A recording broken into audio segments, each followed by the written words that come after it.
Hey Tres Tribe, I'm here to help you with step-by-step guiding to waxing at home with your Tres Wellness Kit.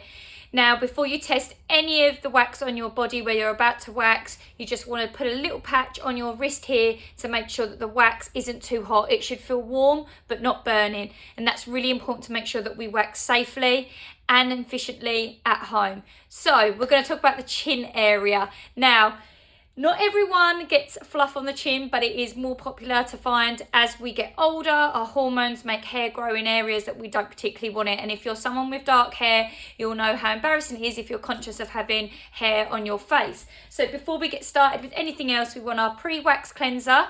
And it's important to make sure that we wax away any of the makeup, the natural oils, grease or dirt, anything that is on the face before we start waxing. There's a couple of steps to a chin wax. Now, there's always going to be that fluff that sits on the chin line here. So I'm going to create a chin guard across the chin. But also, it is quite common, especially with people that have more hormonal issues, to find hair that grows along here. So we want to make sure that we know the step to go down as well as across for the chin area. Now we want to get a larger spatula and we're going to get some of our Tres Wellness wax and we're going to scoop some onto the spatula.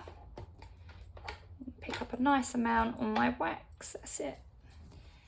Twizzle, twizzle. So it's like this on the larger spatula. And I'm going to go across. So I'm going to show you the chin guard first. So we're going to spread it right across, making sure it grips on to all of the little hairs. It can set quite quickly. If you find your wax is getting quite sticky like this, pop the heat up a little bit, but make sure you test patch again before you reapply.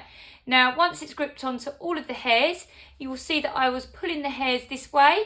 Then it means I'm going to go against. So I'm going to keep this skin nice and taut here, get my handle, and I'm going to do a quick pull across, place my hand there to make sure that it takes away that sting that you can sometimes get, that tingling sensation afterwards. And it will remove all of the hair that's going across the chin.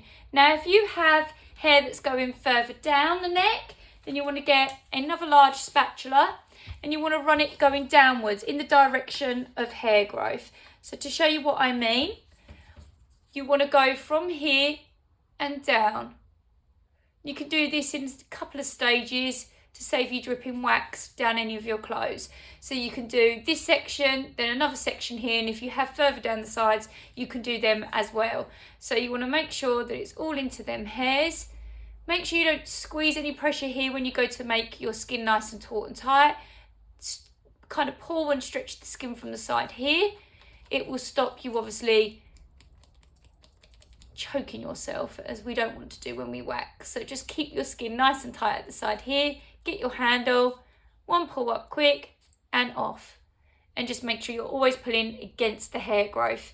It's as easy as that.